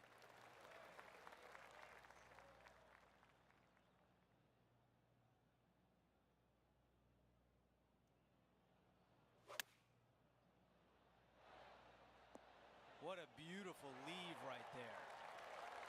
This putt from 6 feet away. Chalk up another. That's the 6th birdie of the day. And now teeing off on a par 4. Players have looked at this hole differently over the years. It used to be just a layup shy of that bunker down the right-hand side. But with a favorable wind, we're seeing a lot more players take out driver and take it over that bunker, leaving a very short second to a green that is slightly elevated. Buckle up. Take a look at this one. We've got a Oh, hole baby, out. we'll How spin about it. it? It's almost like the golf ball had eyes and it went straight where it belongs, in the hole. Okay, a lot to like there as he moves to 8 under par. The par 4 11th resembles the par 4 3rd, doesn't it? The big lake on the left-hand side. It does. It just has a little more landing room here on the left-hand side, however. But if you lay back, be prepared to go in with a long iron. If you take the driver out and successful, you now turn this challenging hole into almost a birdie opportunity. Good look at a birdie here. And mark it down. That's birdie number 7 on the scorecard. Our current leader is enjoying a 10-shot lead. And I don't give the rest of the field much hope today. Our leader is way out in front in this final round.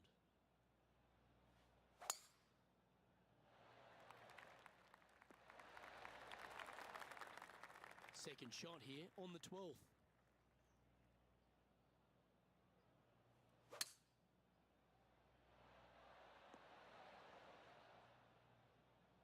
And this player's really going after it here, Rich. Using all of his muscles to get that one home in 2. And he's down there. You got a read? I've had a look from both sides. This is a right to lefter. What an opportunity to make a birdie. An extraordinary performance. This player is now 12 strokes in front of the field. Number 13, not a long hole by anyone's stretch, but the pond in front of the green really plays havoc. It does, more so than it should. It's just a long iron or a hybrid off the tee. Find the fairway down the right-hand side. Open up the angle for your second shot. And it's obvious, you just don't want to miss your second shot right. So bail out to the left-hand side. Make a par. Pretty simple. Leading by a phenomenal 12 strokes after that one. This 14th hole is a par 3. This is such a difficult hole because this tee shot lines you up over on the left-hand side where you'll find those bunkers. But if you bail out to the right, well, now you're running into a low area that you have a pretty difficult chip shot to a green that historically is the firmest and fastest on this golf course. And just keeping it in neutral on the leaderboard. Let's check out the 15th. It's a par 4. Strong par 4, dog legs from left to right. Don't miss it out to the right in that bunker. Not only are you hitting your second shot out of the trap, also you've got some magnolia trees to deal with. This is a very difficult fairway to find because that fairway does chase away from you just over that bunker. This is a very strong par 4. Okay, 12 feet away. Who doesn't love a birdie putt? Get in the hole. Just rolls by. Just an empty feeling when you hit an approach shot like that, Rich, but still come away with a par. That was such a pure swing. This shot from approximately 180 yards.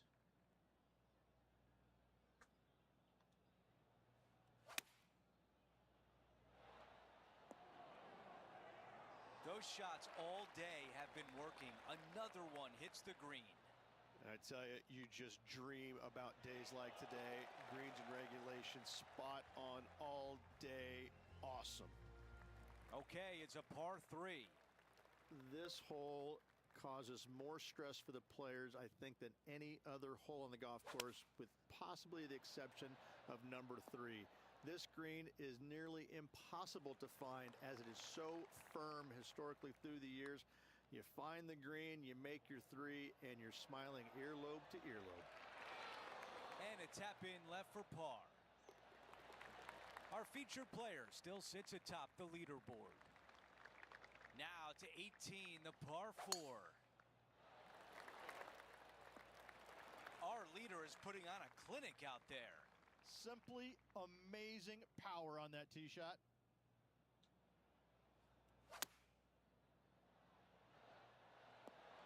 Hold on a second. Oh, that one was dialed in. What a shot. And a fantastic look upcoming. And as he sinks that putt, he will finish with the clubhouse lead and wait for the rest of the field to finish up. What up, Lee? And Rich, my dad would call that a rocking chair win. There was no doubt about it.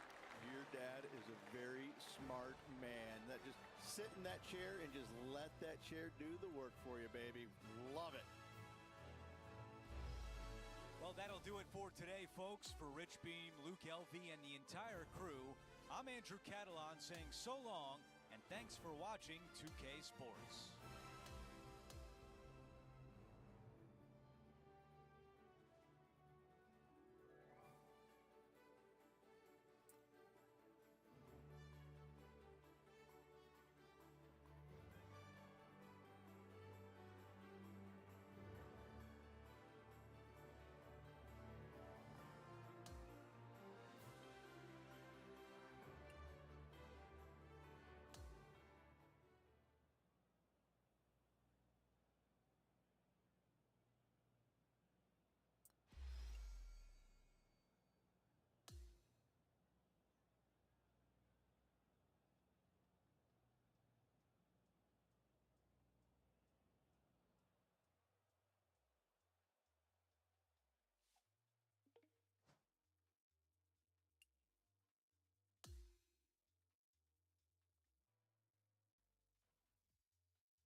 2K Sports, in association with the PGA Tour, is thrilled to present the season-long race for the FedEx Cup.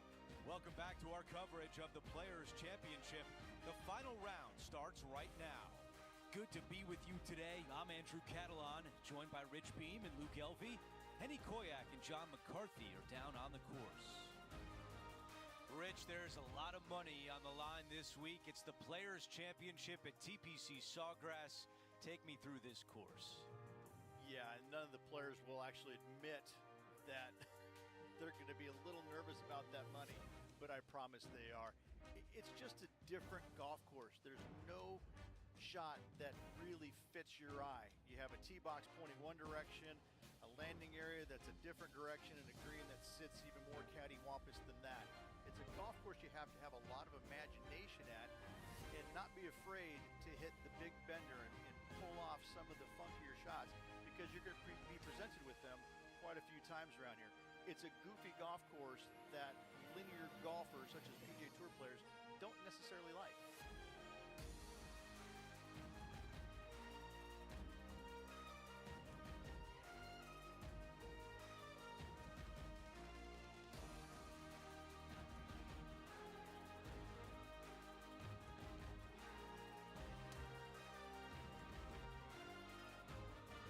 Let's get down to the first hole.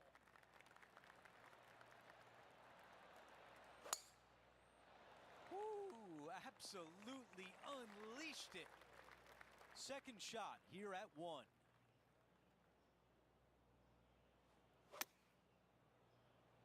This one headed for the green. Really well done. 6 feet to the cup. Oh, so close to a birdie. Okay, we're done with that hole. Very nice par indeed. Very solid hole played. We've made our way to a par 5. Driver not necessarily required here, because you have to shape your tee shot from right to left, and if you're a right-handed golfer, that's not the easiest thing to do. So lefties have a better opportunity, I think, of finding this fairway than most with driver. From there, a second shot over a long bunker to a green that's very narrow, dotted by pot bunkers. Truly is one of the coolest par 5s on this layout. That's exactly what he was hoping for. He can still walk away with par. And a good job there as he moves to 1 under for the championship. We have a par 3 here. Such a cool little par 3. Love this green. There's a low section in the front and a high section in the back. And anytime they put the pin all the way in the back section of this green, well, I'll tell you what, good luck on you. If you miss this green long and or left, that bunker sits some 5 feet below the surface of the green. That's a pretty good shot right there.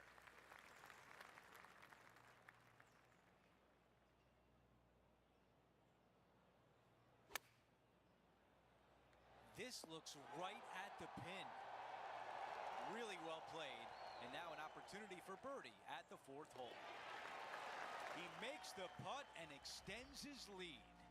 Setting the tone early in this round. All right, Rich, the par 4 fifth. A strong hole, this one, isn't it? Par 4, 471 yards to the back. Drive it out to the left-hand side to give yourself the best angle for your second shot into this long, thin green.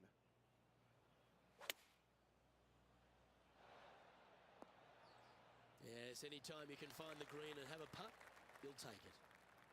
Henny, take us through the break on this putt. I've got it going left to right.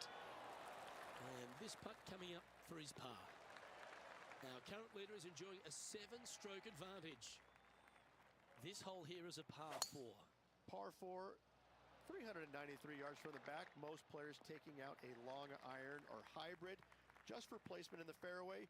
This green is surrounded by tall palm trees. Don't get caught out by one. Off the mark on that approach shot. Lots of greens in regulation today for this player, Luke. This is a surprise, missing this one. Yeah, that's a top little chip shot, that one. And that should secure the par on this one.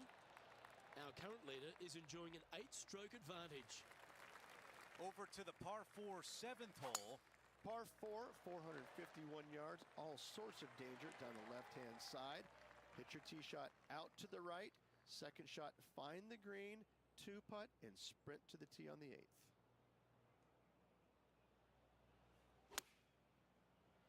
Oh, just drifting in there with a little bit of fade on it. Lovely.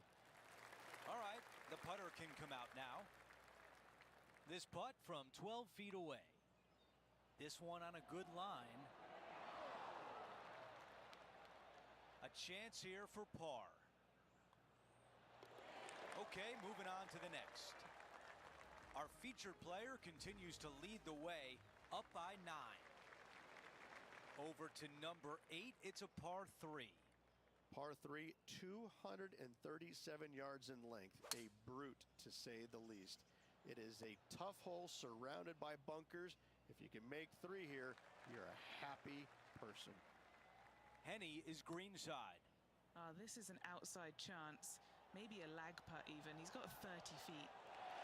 Wow, that was from way downtown. It's a double-digit lead for our featured player, up by 10. Teeing off now on this par 5.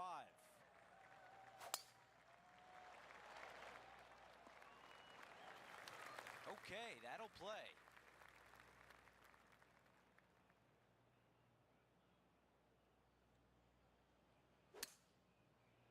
Who could be in trouble, needs to hold that field. Hey. It looks so good for so long, but now it's first cut.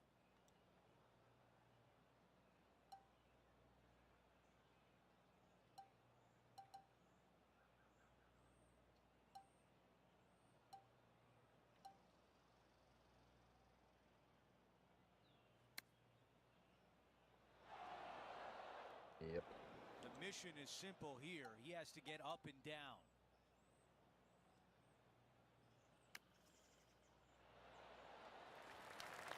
And just this short one left for par. And after that hole, our featured player is in first place. We begin the second 9 with a par 4. He really got behind that one. And right now at -4.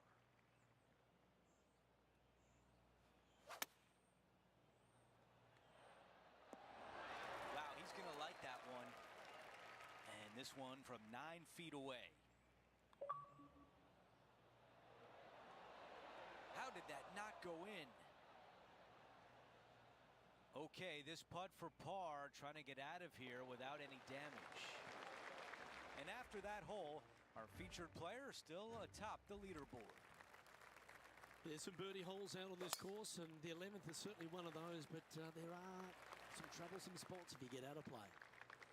There definitely is trouble, but the thing I love about this hole the most, Luke, is that there's so many different ways to play it. Most players will take driver off the tee, but from there, Roll back. now it's anybody's ball game. You don't have to go for the green on the second shot. You can lay it up over the left. You can lay it up over to the right. You can lay it up long left. There's so many different ways of attacking this hole. Each individual is going to do it differently. I love the second shot on this hole. And after that, he sits at 5 under par. And I don't give the rest of the field much hope today. Our leader is way out in front in this final round. That's nicely done. Time for the second shot at the 12th.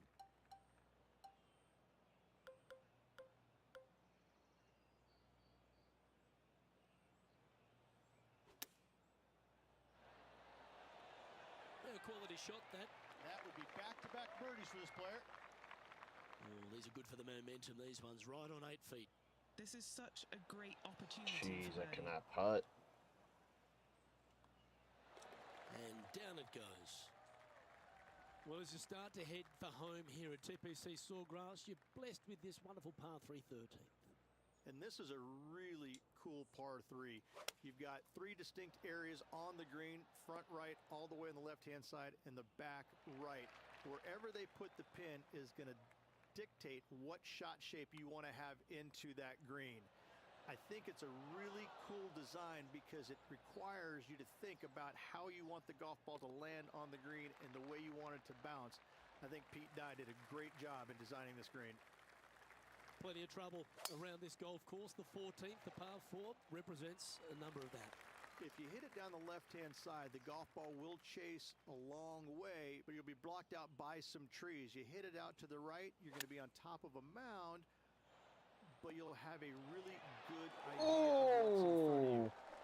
This hole historically plays as one of the toughest ones on the back nine, and it's all because of where that green sits. It sits from right to left with a decent amount of movement in it. It is not straightforward at all. This hole causes players all kinds of problems.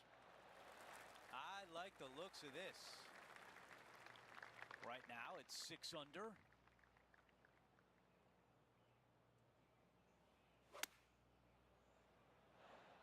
Oh, I can hear the golf claps around the course. 5 feet remains. All right, guys, this for 2 birdies in a row. And after that hole, still in front on the leaderboard. We've hit the par 5, 16th hole. Ideally, players want to take their tee shots from right to left. Start off that fairway bunker and move it left back in the fairway. Anything down the left-hand side can get caught up into those trees and really cause players issues with their layup. You find the fairway, now you have a massive decision to make. Go for it or bail out to the left, thinking that's the safe play. It really is not. You have to be brave and try and find this green with your second shot. If not, it could come up and bite you. Well, let's go over to 17, the par 3. When you play here in a practice round, it looks like you could just throw it on there. But when you're in a tournament round, it doesn't even look like it exists. The hole changes so much when the tournament starts. That's what I love about it. You just add 35,000 people who are having some fun and ready to heckle you. If you knock it in the water, good luck. Enjoy. He's made his way to 18 with the lead. Time to get it done.